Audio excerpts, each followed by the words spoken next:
Welcome to only IAS. स्वागत है आप सभी लोगों का current affairs revision for prelims 2021 में। इंटरनल सिक्योरिटी के करंट अफेयर्स के रिवीजन का ये हमारा पहला लेक्चर है। आज के इस सेशन में हम सितंबर महीने के इंटरनल सिक्योरिटी के करंट अफेयर्स को रिवाइज करेंगे। इस सेशन का फर्स्ट इंपॉर्टेंट आर्टिकल अभ्यास एयर व्हीकल के बारे में है। हाल फिलहाल में अभ्यास का सक्सेसफुल फ्लाइट टेस्ट कंडक्ट किया गया डीआरडीओ के द्वारा। ओडिशा के बालासोर वाले जगह से ये इंटरिम टेस्ट रेंज यहाँ से अभ्यास का किया गया। अभ्यास एयर व्हीकल के बारे में बात करें तो ये एक प्रकार का अनमैन्ड एयर व्हीकल है या फिर ये एक प्रकार का ड्रोन है। इसको डिज़ाइन और डेवलप किया गया है एरोनॉटिकल्स डेवलपमेंट एस्टैब्लिशमेंट डीआरडीओ के द्वारा। इसके अंदर एक छोटा सा गैस टरबाइन इंजन भी है। बेसिक पर्पस की अगर हम बात करें, जैसा कि नाम से पता चल रहा है अभ्यास मतलब किसी चीज़ की प्रैक्टिस करने की बात हो रही है। तो जो भी हमारे पास मिसाइल सिस्टम्स होते हैं, मिसाइल सिस्टम्स को अगर हम टेस्ट करते हैं तो हम देखेंगे ना कि वो किसी चीज़ को अगर हम टारगेट करते हैं तो क्या वो अच्छे तरीके से टारगेट कर पा रहे हैं, उसको नष्ट कर पा रहे हैं क्या मिसाइल। तो ऐसे मिसाइल सिस्टम को अगर हम टेस्ट करना चाहते हैं, देखना चाहते हैं कि वो सही काम कर रहे हैं या नहीं, तो उनके लिए अभ्यास एयर व्हीकल एक टारगेट का काम करता है। ये कोई नॉर्मल स्टेशनरी टारगेट नहीं है। इसके अंदर जैसा कि हमने समझा कि गैस टरबाइन इंजन है जिसकी वजह से ये उड़ सकता है। इसके अंदर माइक्रो इलेक्ट्रोमैकेनिकल सिस्टम्स भी डेवलप किए गए हैं जिससे कि ये अपने आप को नेविगेट कर सकता है इनर्शियल नेविगेशन सिस्टम के बेसिस पर। माइक्रो इलेक्ट्रोमैकेनिकल सिस्टम जो होता है वो सिंपली छोटे छोटे डिवाइसेस को मिला के बनता है।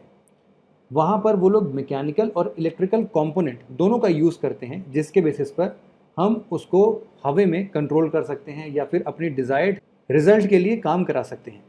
अब चूंकि ये लाइट वेट है, रिलायबल है और बहुत कम पावर लेता है, इसीलिए ये कॉस्ट इफेक्टिव है। अब हम मिसाइल को टेस्ट करने के लिए तो एक पूरा का पूरा एयरक्राफ्ट उड़ा के तो ध्वस्त नहीं करा के देख सकते हैं, इसीलिए अभ्यास एयर व्हीकल का निर्माण किया गया है। सिंपल, इसको फुली ऑटोनोमस फ्लाइट की तरीके से प्रोग्राम किया गया है और ये वेरियस मिसाइल सिस्टम के इवैल्यूएशन के लिए ये काम करता है, उनके टारगेट जैसा काम करता है। बात करें एरोनॉटिकल डेवलपमेंट एस्टैब्लिशमेंट की, एडीई जो है वो डीआरडीओ का एक की एरोनॉटिकल सिस्टम डिज़ाइन लेबोरेटरी है।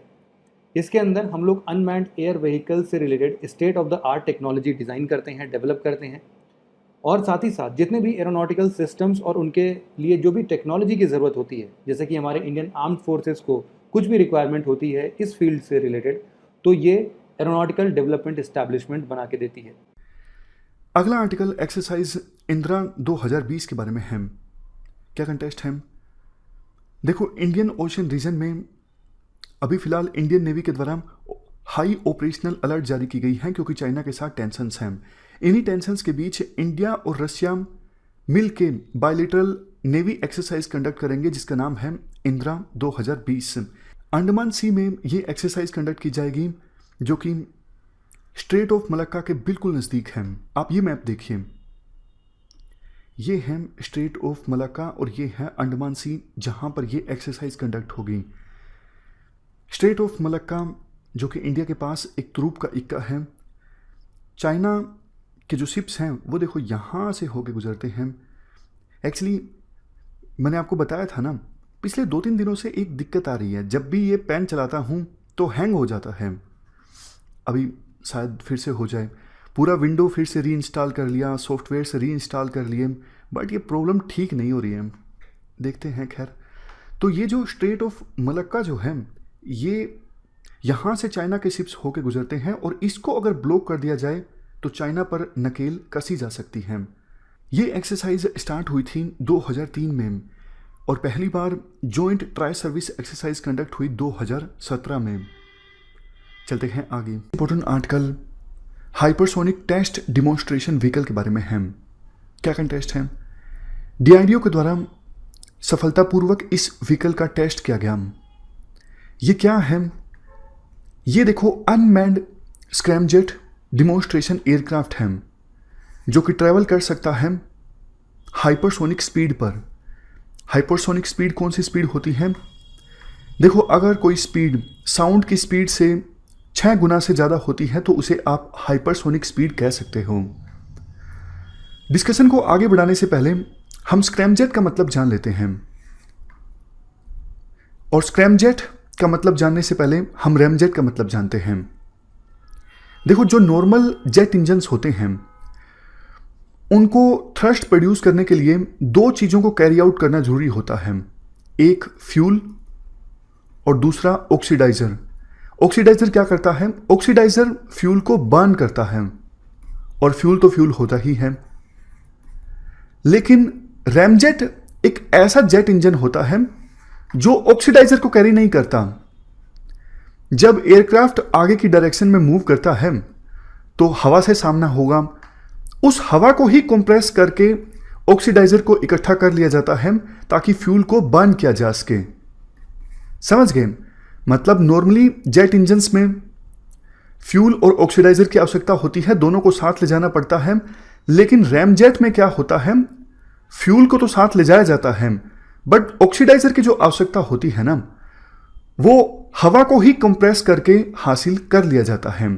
इसके फायदे काफी होते हैं। जैसे सबसे बड़ा तो फायदा ये होता है कि आपको ऑक्सीडाइजर नहीं ले जाना पड़ेगा, तो आप फ्यूल ज्यादा ले जा सकोगे। फ्यूल आप ज्यादा ले जा सकोगे तो ज्यादा दूरी तक आप ट्रेवल कर सकोगे। तो ये होता है रैमजेट इंजन। इसे एयर ब्रीदिंग इंजन भी कहा जाता है। अब देखो, डिफरेंस रैमजेट और स्क्रैमजेट में ये है, स्क्रैमजेट वैसे तो रैमजेट का ही एक वेरिएंट है, बट रैमजेट एफिशिएंटली काम करता है सुपरसोनिक स्पीड पर। यानी साउंड की स्पीड अगर एयरक्राफ्ट की स्पीड अगर साउंड की स्पीड से ज़्यादा है, बट 5 गुना साउंड की स्पीड से कम है, आप मैक का इस्तेमाल करते हो, मैक नंबर, अगर मैक नंबर 2 है किसी एयरक्राफ्ट का, तो मतलब उस एयरक्राफ्ट की जो स्पीड है वो साउंड की स्पीड से 2 गुना है। अगर मैक नंबर 5 है किसी एयरक्राफ्ट का, मतलब उस एयरक्राफ्ट की स्पीड साउंड की स्पीड से 5 गुना है। तो सुपरसोनिक स्पीड मैक 1 से मैक 5 के बीच की होती है। ये जो रैमजेट होता है ये सुपरसोनिक स्पीड पे तो काम कर सकता है, बट हाइपरसोनिक स्पीड से काम नहीं कर सकता। मतलब अगर एयरक्राफ्ट को साउंड की स्पीड से 5 गुना से ज्यादा की स्पीड पर ट्रेवल करना है तो फिर रैमजेट काम नहीं कर सकता। उसके लिए हम स्क्रैमजेट का इस्तेमाल करते हैं। तो स्क्रैमजेट आप कह सकते हो एक प्रकार से रैमजेट का ही इंप्रूवमेंट है जो कि हाइपरसोनिक स्पीड पर काम कर सकता है। अब फिर से आते हैं, रैमजेट और स्क्रैमजेट का मतलब हमने जान लिया। अब फिर से आते हैं हाइपरसोनिक टेस्ट डिमॉन्स्ट्रेशन व्हीकल की तरफ। इसके द्वारा hypersonic air breathing scramjet technology का इस्तेमाल किया जाता है, जैसा हमने डिस्कस किया। और ये व्हीकल साउंड की स्पीड से ऑलमोस्ट 6 गुना ज्यादा स्पीड पर ट्रेवल कर सकता है। यानी मैक्स 6 स्पीड हो सकती है इस डिमॉन्स्ट्रेशन व्हीकल की। किस लिए इसका इस्तेमाल होगा? देखो, लॉन्ग रेंज क्रूज मिसाइल्स को लॉन्च करना हो, या फिर फ्यूचर में हमें एयर डिफेंस सिस्टम डेवलप करना हो, इसके लिए, इसके अलावा सर्विलियंस, और सबसे लास्ट में अगर देखो फ्यूचर में हमें reusable low cost energy efficient satellite launch vehicles बनाने हैं, तब भी इस व्हीकल का हम इस्तेमाल कर सकते हैं। नेक्स्ट पॉइंट, कहां पे ये टेस्ट कंडक्ट किया गया? उड़ीसा की कोस्ट के पास जो एपीजे अब्दुल कलाम आइलैंड है, वहां पर doctor APJ Abdul Kalam launch complex है, वहीं पर यह सफलतापूर्वक टेस्ट कंडक्ट किया गया। और खास बात देखो ये है, इंडिया चौथा ऐसा देश बन गया है जिसने इस प्रकार की टेक्नोलॉजी को डिमॉन्स्ट्रेट किया है। अभी तक सिर्फ 3 देशों के पास ऐसी टेक्नोलॉजी है, यूएसए, रशिया और चाइना। इंडिया चौथा देश है ऐसी टेक्नोलॉजी को डेवलप करने वाला। और ये आत्मनिर्भर भारत की तरफ हमने एक बहुत ही महत्वपूर्ण कदम बढ़ाया है। तो इस प्रकार से हमने पूरा आर्टिकल डिस्कस किया हाइपरसोनिक टेस्ट डिमॉन्स्ट्रेशन व्हीकल के बारे में। चलते हैं आगे। अगला आर्टिकल आईएनएस विराट से रिलेटेड है। हाल फिलहाल में जब 2017 में इसको डीकमीशन कर दिया गया था, तो उसके बाद अब ये अपना आखिरी रास्ता या फिर आखिरी जर्नी ये ट्रैवल कर रहा है। मुंबई के नेवल डॉकयार्ड से गुजरात के आलंग जगह तक जा रहा है, जहां पर इसको डिसमेंटल कर दिया जाएगा। आईएनएस विराट इंडियन नेवी को 30 ईयर्स का सर्विस दे चुका है। ये अपने आप में एक second centaur class aircraft carrier है। इसके पहले मतलब कि जब 1987 में जब इसको इंडियन नेवी ने कमीशन किया था, उसके पहले भी ये ब्रिटिश नेवी में HMS हर्म्स नाम से ये इंडक्ट था। वहाँ पर इसने 25 साल तक अपना योगदान दिया था, 1959 से 1984 तक। उसके 3 साल में कुछ मरम्मत करके इन्होंने फिर इंडियन नेवी को कमीशन कर दिया था, मतलब इंडियन नेवी को दे दिया था, वहाँ पर इंडियन नेवी ने इसको कमीशन किया। इसका मेजर रोल अगर मैं आपको बताऊं तो बहुत सारे इंपॉर्टेंट रोल्स हैं इसके। जैसे कि जब श्रीलंकन पीस कीपिंग ऑपरेशन चल रहा था तो उस टाइम 1989 में ऑपरेशन जुपिटर के अंदर इसने मेजर रोल प्ले किया था। साथ ही साथ जब 2001 और 2002 में इंडियन पार्लियामेंट पर टेरर अटैक हुआ था तो उसके लिए ऑपरेशन पराक्रम चला था, उसमें भी ये साथ दिया था हमारा। साथ ही साथ बहुत सारे joint navy exercises, joint naval exercises हैं जिसमें इसने पार्टिसिपेट किया है, जैसे कि USA के साथ एक्सरसाइज मालाबार, फ्रांस के साथ एक्सरसाइज वरुणा और ओमान के नेवी के साथ नसीम अल बहार। इसके पास गिनीज बुक ऑफ रिकॉर्ड्स में एक वर्ल्ड रिकॉर्ड कायम है कि ये विश्व का सबसे लंबा सर्विंग वॉरशिप है। इसका मोटो क्या है? इसका मोटो एक संस्कृत फेज है, जलमेव यश्य बलमेव तस्य, जिसका मतलब है कि जो भी सी को कंट्रोल करता है वो बहुत पावरफुल होता है। अगला आर्टिकल जिमेक्स 20 से रिलेटेड है, जापान इंडिया मैरीटाइम एक्सरसाइज। ये एक प्रकार का बाई एनियल एक्सरसाइज है, मतलब कि 2 साल में एक बार होता है जापान और इंडिया के बीच में। हाल फिलहाल में न्यूज़ में इसलिए रहा क्योंकि इसका चौथा एडिशन नॉर्थ अरेबियन सी में कंडक्ट किया गया है 26 से 28 सितंबर तक।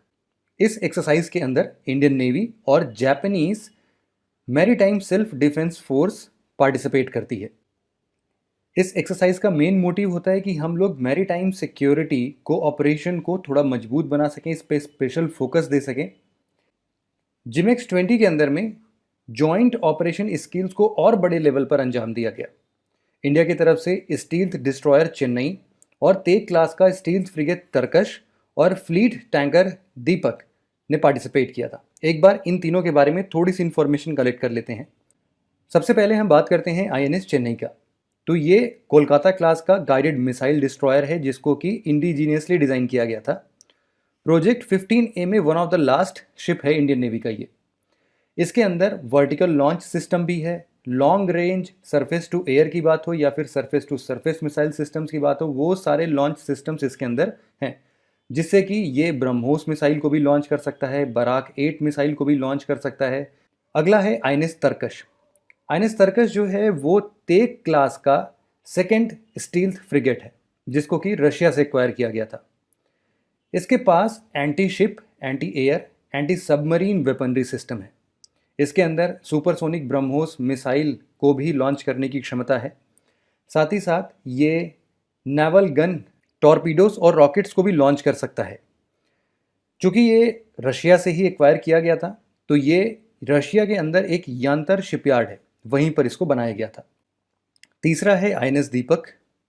INS दीपक जो है वो रिप्लेनिशमेंट टैंकर है। इसका मतलब क्या होता है कि अगर मान लो पूरी इंडियन नेवी की फ्लीट चल रही है और उनको रीफ्यूलिंग की ज़रूरत पड़ गई तो ये एक प्रकार का रिप्लेनिशमेंट टैंकर रीफ्यूलिंग का काम करेगा। इसी तरीके से कभी भी एम्यूनिशन की सप्लाई करनी हो, ट्रांसपोर्टेशन करना हो, उसमें हेल्प कर सकता है।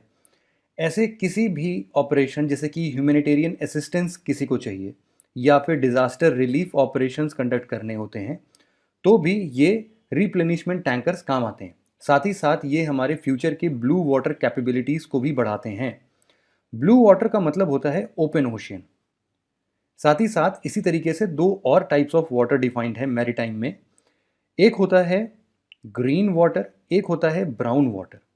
जो ग्रीन वाटर है ये हमारे कोस्टल वाटर या फिर हमारे हार्बर वाले जो जगह होते हैं ऐसे जगह पर हम बोल सकते हैं, या फिर ये जो ब्राउन वाटर होते हैं ये हमारे नेविगेबल रिवर्स या एस्चुरीज जैसे जगह को कहते हैं। ये जो ब्लू वाटर कैपेबिलिटी मैंने बताया आपको, जिसको हम ओपन ओशियन की बात कर रहे हैं, इसका ये मतलब है कि आप बहुत दूर जाके, मतलब 300 किलोमीटर 400 किलोमीटर दूर जाके भी ऑपरेशंस कंडक्ट कर सकते हो। तो ऐसे कैपेबिलिटीज़ को INS दीपक इन्हांस करता है। जापान इंडिया मैरीटाइम एक्सरसाइज के अलावा, जिमेक्स के अलावा और भी बहुत सारे एक्सरसाइजेज होते हैं इंडिया और जापान के बीच में, जैसे कि धर्मा गार्डियन है जो कि जॉइंट लैंड मिलिट्री एक्सरसाइज है, एनुअली कंडक्ट होता है। शिन्यू मैत्री है, एयरफोर्स एक्सरसाइज है ये, और यूएसए, जापान और इंडिया का एक ट्राइलेटरल मैरीटाइम एक्सरसाइज है, एक्सरसाइज मालाबार। अगला आर्टिकल हमारा P7 हैवी ड्रॉप सिस्टम से रिलेटेड है। इसमें DRDO मतलब कि डिफेंस रिसर्च डेवलपमेंट ऑर्गेनाइजेशन ने एक P7 heavy drop system develop किया है। आप इस पिक्चर को देखिए। इसमें होता क्या है कि हमारे पास IL-76 एयरक्राफ्ट है। ये एयरक्राफ्ट ऊपर से उड़ता हुआ जाएगा और ये नीचे ये जो मिलिट्री स्टोर्स होते हैं ना, मतलब कि उनके जो भी ज़रूरतमंद चीज़ें होती हैं, जैसे आप देख रहे हैं यहाँ पर एक कुछ जीप टाइप का है और भी नीचे बहुत सारे सामान हैं, इन सबको ऊपर हवा में उनको ड्रॉप कर देगा नीचे। ये पैराशूट की मदद से नीचे लैंड कर जाएंगे। तो ये स्पेशलाइज्ड पैराशूट सिस्टम्स होते हैं और इनमें नीचे आप देख रहे हो ये प्लेटफॉर्म लगा हुआ है। ये प्लेटफॉर्म स्टील का हो सकता है या फिर कुछ हैवी मेटल का होगा, जिसका वेट पूरा का पूरा, इन सब का वेट लगभग 7 टन का होता है और ये पैराशूट की मदद से ये नीचे इनको ड्रॉप कर दिया जाता है। इसी के ऊपर P7 हैवी ड्रॉप सिस्टम का निर्माण किया गया है। इसमें इस पैराशूट सिस्टम में मल्टी स्टेज सिस्टम होते हैं, जैसे कि 5 कैनोपीज होती हैं और इसमें 5 ब्रेक शूट्स होते हैं, 2 ऑक्सिलरी शूट्स होते हैं। इस तरीके से कुछ ब्रेक मैकेनिज्म्स भी लगाए गए हैं जिससे कि वो आराम से लैंड करे। ये 100% इंडिजिनस रिसोर्सेज से बना हुआ है और इंडियन आर्मी में इसको इंडक्ट कर दिया गया है। जो अगला आर्टिकल है वो पृथ्वी शॉर्ट रेंज बैलिस्टिक मिसाइल के बारे में है। जो इंडियन आर्मी की स्ट्रेटेजिक फोर्सेस कमांड है, उन्होंने एक सक्सेसफुल नाइट ट्रायल कंडक्ट किया है न्यूक्लियर कैपेबल बैलिस्टिक मिसाइल का, जिसका नाम है पृथ्वी 2। ये उड़ीसा कोस्ट पर जो डिफेंस फैसिलिटी है वहां से टेस्ट फायर किया गया। देखिए, ये इंडिया का पहला surface to surface strategic missile है जिसे इंडिया ने इंडिजिनियसली डेवलप किया है और इंडक्ट भी कर लिया। इसे डेवलप किया गया है DRDO के द्वारा, जो उनका integrated guided missile development programme है उसी के तहत। रेंज इसकी 350 किलोमीटर की है। कैपेसिटी यह है कि ये 500 से 1000 kg तक का वॉरहेड ले जा सकता है, चाहे वो न्यूक्लियर हो या फिर कन्वेंशनल। अगला आर्टिकल हमारा प्रोजेक्ट 17A से रिलेटेड है। इस प्रोजेक्ट के अंदर हम लोग नीलगिरी क्लास फ्रिगेट्स को बनाते हैं। प्रोजेक्ट 17A प्रोजेक्ट 17 का फॉलो अप है, जिसके अंदर हम लोग शिवालिक क्लास फ्रिगेट्स बनाते थे। 17A के अंदर ये हाल फिलहाल में न्यूज़ में इसलिए रहा क्योंकि इस पूरे प्रोजेक्ट का जो तीसरा शिप है उसको बनाने की प्रोसेस को स्टार्ट कर दिया गया है। ये स्टील्थ फ्रिगेट्स बनाते हैं। स्टील्थ का मतलब ये होता है कि इसमें छुपने की क्षमता होती है। मतलब है कि आप डिटेक्ट नहीं हो पाओगे। किसी ने अगर रेडार से आपको डिटेक्ट करने की कोशिश की तो बहुत ज़्यादा डिटेक्ट नहीं किया जा सकता। फ्रिगेट्स जो होते हैं वो वॉरशिप्स जैसे होते हैं, मतलब कि ये लड़ाई के लिए काम आते हैं। ये पूरा 17A जो है ये इंडिजिनियसली डेवलप्ड स्टील के साथ फिट किया जाने वाला ये स्टील्थ फ्रिगेट बनेगा।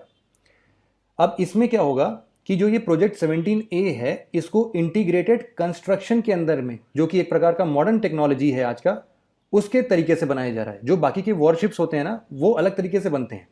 ये जो इंटीग्रेटेड कंस्ट्रक्शन के अंदर में आता है, इसमें क्या होते हैं, हमारे पास अलग अलग ब्लॉक्स होते हैं, इनको हम बाद में ज्वाइन कर देते हैं बस। तो मल्टीपल स्टेजेस में हम इनके काम को स्टार्ट करते हैं और बाद में इनको जोड़ देते हैं, तो जल्दी बनते हैं ये। तो इसीलिए ये थोड़ा अलग मॉडर्न टेक्नोलॉजी है जिससे हम लोग प्रोजेक्ट 17A के शिप्स को बनाने का अंजाम दे रहे हैं। अब जाहिर सी बात है, जब ये बन जाएगा तो हमारा कॉम्बैट कैपेसिटी जो है वो इंडियन नेवल फ्लीट का बढ़ जाएगा। अगला आर्टिकल हमारा शौर्य मिसाइल से रिलेटेड है। हाल फिलहाल में सक्सेसफुली न्यूक्लियर कैपेबल शौर्य मिसाइल को ओडिशा के कोस्ट से सक्सेसफुली टेस्ट फायर किया गया। यहाँ पर आपको ये समझना होगा कि शौर्य मिसाइल जो है वो surface to surface nuclear capable ballistic missile है। इसी का एक दूसरा वेरिएंट था। एक्चुअल में आपने सागरिका का नाम सुना होगा। Sagarika short range submarine launched ballistic missile था, SLBM है, submarine launched ballistic missile. K-15 Sagarika इसी का लैंड वर्जन है, लैंड वेरिएंट है जिसका नाम है शौर्य। ठीक है, रेंज इसकी लगभग वही 750 किलोमीटर की है। पेलोड 200 से 1000 kg का पेलोड ये मारक क्षमता अपने साथ ले जा सकता है। ऐसे बैलिस्टिक मिसाइल के मिसाइल फैमिली से बिलोंग करते हैं। इनका जो कोड नेम है वो एक्चुअल में कलाम, मतलब कि डॉक्टर APJ अब्दुल कलाम के नाम से आया था। ये Arihant class of nuclear submarine से लॉन्च किए गए थे। इसके फीचर की बात करें तो ये कैनिस्टर बेस्ड सिस्टम है, मतलब कि एक सिलेंड्रिकल शेप का डब्बा होता है, उसके अंदर मिसाइल सिस्टम का पूरा सिस्टम होता है। कहीं पर भी इसको लाद के ले जाओ और वहाँ से इसका यूज़ कर लो। तो शौर्य जो है जैसे आजकल के मॉडर्न मिसाइल सिस्टम्स होते हैं उसी तरीके से कैनिस्टर बेस्ड सिस्टम है। छोटे छोटे कंपार्टमेंट्स होते हैं, इस तरीके से इसके अंदर आराम से स्टोर किया जा सकता है, इसी से ऑपरेट किया जा सकता है। ये जो भी anti ballistic missile defence system होते हैं ना, कि हमने शौर्य मिसाइल छोड़ी और सामने वाले देश ने या फिर किसी और ने, जो भी हमारे विरोधी पार्टी हैं, उन्होंने डिफेंस सिस्टम के तौर पर एंटी बैलिस्टिक मिसाइल डाल दिया, तो इसकी ना बहुत ज़्यादा मैन्यूवरेबिलिटी होती है। मतलब कि हम इसको तुरंत के तुरंत इसका पाथ चेंज कर सकते हैं, एक तरफ से दूसरे डायरेक्शन में लेके आ सकते हैं। तो एंटी बैलिस्टिक मिसाइल से ये लेस वल्नरेबल है, मतलब इसका असर थोड़ा कम होता है, क्योंकि ये इतना बढ़िया से हम इसको गाइड कर सकते हैं कि तुरंत इसका रास्ता हम चेंज कर देंगे। के फैमिली ऑफ मिसाइल्स की बात करें तो ये सभी primarily submarine launched ballistic missile की बात होती है। SLBMS सारे के सारे हैं। इंडिजिनियसली डेवलप्ड किया गया है इनको DRDO के द्वारा, और ऐसे मिसाइल्स को 1990 से स्टार्ट किया गया था, और ये इंडिया को न्यूक्लियर ट्रायड बनाने में कंप्लीट कर रहे थे। न्यूक्लियर ट्रायड का वही मतलब है कि जल, वायु और थल, तीनों जगहों से हम मिसाइल्स को दाग सकते हैं। मतलब हम तीनों जगहों से अपने डिफेंस सिस्टम को इक्विप कर सकते हैं, मजबूत बना सकते हैं। इंडिया ने सक्सेसफुली डेवलप किया और बहुत सारे मल्टीपल टाइम्स इसके टेस्ट सक्सेसफुली कंडक्ट किए K4 मिसाइल सिस्टम का। रेंज 3500 किलोमीटर तक का है इस के फैमिली ऑफ मिसाइल्स का। First important article special frontiers force या फिर विकास बटालियन के बारे में है। एक ही नाम है, मतलब स्पेशल फ्रंटियर फोर्स को विकास बटालियन भी कहा जाता है। क्या कंटेस्ट है? देखो, LAC पर यानी लाइन ऑफ एक्चुअल कंट्रोल पर अभी तक जो स्टैंड ऑफ था इंडिया और चाइना के बीच, वो पेंगोंग लेक के नॉर्दर्न बैंक पर था, यानी नॉर्दर्न किनारे पर था। लेकिन पेंगोंग लेक का जो साउदर्न बैंक है यानी साउदर्न किनारा है, वहाँ पे एक चोटी थी, एक पीक थी, ब्लैक टॉप। पहले देखो, वो ब्लैक टॉप हिल किसी के द्वारा कैप्चर नहीं की गई थी, लेकिन चाइना की जो फोर्सेस हैं, पीपल्स लिबरेशन आर्मी, वो उस ब्लैक टॉप पर अपनी ट्रूप्स को तैनात करना चाहती थी, बट इंडिया ने उनके एफर्ट्स को रोक दिया और अब उस ब्लैक टॉप पहाड़ी पर इंडिया की फोर्सेस का कब्जा है। तो आर्टिकल ये कहता है स्पेशल फ्रंटियर फोर्स, जिसे विकास बटालियन के नाम से भी जाना जाता है, इस बटालियन ने अहम भूमिका निभाई चाइना के एफर्ट्स को विफल बनाने में और ब्लैक टॉप जो पहाड़ी है उसको कैप्चर करने में। तो इस स्पेशल फ्रंटियर फोर्स के बारे में बेसिक जानकारी हम डिस्कस कर लेते हैं। देखो, जब 1962 में इंडिया और चाइना के बीच युद्ध हुआ था ना, तो उस समय महसूस हुई थी कि इस प्रकार की फोर्स को इस्टेब्लिश किया जाए, और उसी समय स्पेशल फ्रंटियर फोर्स को इस्टेब्लिश किया गया था। शुरुआत में ये कवर्ड आउटफिट थी, मतलब पब्लिक डोमेन में इस फोर्स के बारे में जानकारी नहीं थी, और इस फोर्स में तिब्बतियंस को रिक्रूट किया जाता था। आज के समय में इस फोर्स में तिब्बतियन सोल्जर्स हैं और गोरखा सोल्जर्स हैं, और शुरुआत में इनिशियली इसे इस्टेब्लिशमेंट 22 के नाम से भी जाना जाता था। और ज़रा जानकारी डिस्कस करें इस स्पेशल फ्रंटियर फोर्स के बारे में। वैसे देखो, कैबिनेट सेक्रेटरीट के जुरिडिक्शन में आती है ये स्पेशल फ्रंटियर फोर्स, जिसको हेड किया जाता है एक इंस्पेक्टर जनरल के द्वारा, जो कि आर्मी ऑफिसर होते हैं मेजर जनरल रैंक के। और स्पेशल फ्रंटियर फोर्स में जो यूनिट्स होती हैं उन्हें विकास बटालियन के नाम से जाना जाता है। अब क्वेश्चन उठता है, क्या ये स्पेशल फ्रंटियर फोर्स की जो यूनिट्स हैं यानी विकास बटालियंस हैं, क्या आर्मी का पार्ट है? अगर देखो बिल्कुल स्ट्रिक्टली हम बात करें तो ये आर्मी का पार्ट नहीं है, बट ये आर्मी के ऑपरेशनल कंट्रोल के अंतर्गत आते हैं। मतलब आर्मी जहां चाहे इन यूनिट्स को तैनात कर सकती है। स्पेशल फ्रंटियर फोर्स का अपना खुद का एक रैंक स्ट्रक्चर है, जो आर्मी रैंक्स के स्टेटस के इक्विवेलेंट हैं। जैसे हमने शुरुआत में डिस्कस किया, जो इंस्पेक्टर जनरल होते हैं स्पेशल फ्रंटियर फोर्स में, उनकी रैंक आर्मी में मेजर जनरल के बराबर है। ये नीचे कुछ ऑपरेशंस के बारे में बताया गया है जिसमें हिस्सा लिया गया स्पेशल फ्रंटियर फोर्स के द्वारा। जैसे ऑपरेशन ईगल, ये कंडक्ट किया गया था जब 1971 में पाकिस्तान के साथ वार कंडक्ट हुआ था। Operation blue star, operation Meghdoot, operation Vijay, ये कारगिल के दौरान कैरी आउट किया गया था। इसके अलावा देश में बहुत सारे काउंटर इंसर्जेंसी ऑपरेशंस में अपनी भूमिका प्ले की है स्पेशल फ्रंटियर फोर्स ने। चलते हैं आगे। Next article, national intelligence grid.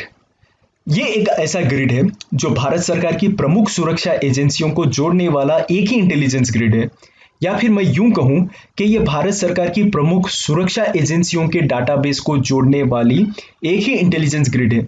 और इसे हमारी खुफिया एजेंसीज द्वारा आसानी से एक्सेस किया जा सकता है। देखिए, नेट ग्रिड डिफरेंट कॉन्टेक्स्ट में डिफरेंट मीनिंग प्रोवाइड करता है। अगर मैं पावर से रिलेटेड बात कर रहा हूं तो मैं नेट ग्रिड इन पावर यानी सोलर पैनल की बात कर रहा हूं। अगर मैं नेट ग्रिड वाटर से रिलेटेड बात कर रहा हूं तो मैं रिवर लिंकिंग के बारे में बात कर रहा हूं। अगर मैं नेट ग्रिड इंटेलिजेंस से रिलेटेड बात कर रहा हूं तो मैं सुरक्षा एजेंसियों की बात कर रहा हूं। यहां पे देखिए, सुरक्षा एजेंसियों का भी नेट ग्रिड जो है इंटेलिजेंस नेट ग्रिड कह रहे हैं हम इसे। इन्होंने recently memorandum of understanding sign किया है, किसके साथ में? नेशनल क्राइम रिकॉर्ड्स ब्यूरो के साथ में। अब ये एनसीआरबी क्या है मैं आगे बताऊंगा आपको। अभी के लिए इतना समझिए, नेट ग्रिड ये एमओयू साइन करने के बाद में एलिजिबल हो जाएगा जितना भी सेंट्रलाइज्ड ऑनलाइन डेटाबेस होगा। अब सेंट्रलाइज्ड ऑनलाइन डेटाबेस में क्या आएगा? एफआईआर्स आएंगे, स्टोलन व्हीकल्स की डिटेल्स आएंगे, सस्पेक्ट के रिलेटेड इंफॉर्मेशन गैदर कर सकेंगे। ये सारे चीजों को एक्सेस करने के लिए नेट ग्रिड एलिजिबल हो जाएगा ये एमओयू साइन होने के बाद में। ये एमओयू नेट ग्रिड को ये भी प्रोवाइड करेगा कि जितना भी सीसीटीएनएस रिलेटेड डेटाबेस है वो भी एक्सेस कर सकें। Crime and criminal tracking network system को हम सीसीटीएनएस कह रहे हैं। अब देखिए, बेसिकली होता क्या है, पुलिस के पास आप जब एफआईआर दर्ज कराने जाओ तो ये पुलिस के पास, ऑल स्टेट पुलिस के पास ये मैंडेट हो जाएगा कि आप एफआईआर की रिपोर्ट सीसीटीएनएस डेटाबेस में अपलोड करें। ठीक है, यानी अगर ये एक्सेस मिल रहा है नेट ग्रिड को, कोई भी सस्पेक्ट की जन्म कुंडली ये निकाल सकते हैं, जैसा कि इसका नाम क्या है, इसके फादर का नाम क्या है, टेलीफोन नंबर क्या है, Aadhaar card details and other details, ये सारे के सारे एक ही प्लेटफॉर्म पे मिल जाएंगे। अब ये नहीं है कि वो स्टेट पुलिस को कांटेक्ट करें फिर इनसे डाटाबेस शेयर करने लगाए, यानी ये एक ऐसा सीसीटीएनएस नेटवर्क है, ये डेटाबेस है, ये हर स्टेट के पुलिस ऑफिसर्स एफआईआर्स के रूप में रजिस्टर कराएंगे, सो दैट इजीली कहीं भी बैठे हुए हैं कोई भी स्टेट में या कोई भी इंटेलिजेंस एजेंसी चाह रही है कि ये डेटाबेस को एक्सेस करना, दे कैन इजीली एक्सेस। एक मेन डेटाबेस से ये सारी इंफॉर्मेशन कलेक्ट करना है instead of contacting each and every state at every point of time. Net grid के बारे में बता दूं कुछ आपको। नेट ग्रिड एक ऑफिस है जो अटैच्ड है मिनिस्ट्री ऑफ होम अफेयर्स के साथ। ये इंटीग्रेटेड एंड इंटेलिजेंस ग्रिड है जो कि कनेक्ट करेगा जितने भी कोर सिक्योरिटी एजेंसी से इनके डेटाबेस को। इसको पहली मर्तबा प्रपोज किया गया था मुंबई टेरर अटैक्स 2008 के बाद, और ये असिस्ट करेगा intelligence and law enforcement agencies को। यानी इसका मतलब ये है, नेट ग्रिड अगर असिस्ट कर रहा है इंटेलिजेंस या लॉ एनफोर्समेंट एजेंसीज को, हम इंश्योर करने की कोशिश कर रहे हैं national and international security, national and internal security. Ultimately हमारा काम क्या है? हमारा मकसद ये है कि टेररिज्म से लड़ें, टेरर से लड़ें, to counter terror. Net grid 10 user agencies को लिंक करेगा और ये डेटाबेस 21 ऑर्गेनाइजेशन से कनेक्ट करेगा। और ये डेटाबेस होता क्या है? मैं बार बार कह रहा हूं, डेटाबेस डेटाबेस डेटाबेस। डेटाबेस में डाटा होगा related to credit debit cards, tax, telecom, immigration, airlines, railway tickets, passports, driving licence, इससे रिलेटेड जितना भी डेटा होगा ये सारा नेट ग्रिड में या सीसीटीएनएस में रजिस्टर करवा दिया जाएगा, so that at the time of a need, जब भी हमें जरूरत पड़ी है केस टू केस बेसिस पे, ये इंटेलिजेंस ब्यूरो भी एक्सेस कर सके, रिसर्च एंड एनालिसिस विंग भी एक्सेस कर सके, या अगर डिपार्टमेंट ऑफ रेवेन्यू इंटेलिजेंस को भी जरूरत पड़ी कि ये डेटा को हासिल करना, ये भी एक्सेस कर सके। इसीलिए तो हम नेट ग्रिड बना रहे हैं। और एमएचए ने रिसेंटली अनाउंस किया है 31 दिसंबर 2020 तक नेट ग्रिड का प्रोजेक्ट लाइव हो जाएगा। अब ये एनसीआरबी क्या है? एनसीआरबी एमएचए के अंतर्गत आती है, जिसको सेटअप किया गया था 1986 में। ये सारी इंफॉर्मेशन क्राइम और क्रिमिनल से रिलेटेड सारी की सारी इंफॉर्मेशन आपको मिल जाएगा एनसीआरबी में। इससे मदद ये होगी, जो भी इन्वेस्टिगेटर्स है ये आराम से एक क्राइम दूसरे क्राइम से रिलेट कर सकते हैं, और क्राइम रिलेट कर ले मतलब क्रिमिनल्स को आइडेंटिफाई कर सकते हैं। इसको सेटअप किया गया था by the recommendations of national police commission, इन्होंने एक रिकमेंडेशन दी थी, और second ministry of home affairs की टास्क फोर्स जो है इन्होंने भी रिकमेंडेशन दिया था कि एनसीआरबी जैसी कोई एजेंसी होना चाहिए हमारे पास। 2009 में एनसीआरबी के पास और एक रेस्पॉन्सिबिलिटी दी गई है, जितने भी CCTNS प्रोजेक्ट रिलेटेड मॉनिटरिंग हो, कोऑर्डिनेटिंग हो या इम्प्लीमेंटिंग हो, ये सारा का सारा काम NCRB के जिम्मे दे दिया है। CCTNS is a mission mode project जो कि नेशनल ई गवर्नेंस प्लान के अंतर्गत आती है। इसका एम ये है कि 15,000 से भी ज्यादा पुलिस स्टेशन को एक दूसरे से कनेक्ट करें और 6,000 higher officers of police in the country को कनेक्ट करें। CCTNS का एम ये है कि कॉम्प्रिहेंसिव एंड इंटीग्रेटेड सिस्टम को क्रिएट किया जा सके such that e governance, electronic governance से रिलेटेड जितने भी चीजें हैं पॉलिसी को इफेक्टिव बनाने के लिए, इनहेंस करने के लिए, एफिशिएंट बनाने के लिए, ये सारा का सारा काम CCTNS करेगी। यही मकसद था CCTNS एस्टैब्लिश करने का। तो आज के इस सेशन में बस इतना ही। Thank you very much.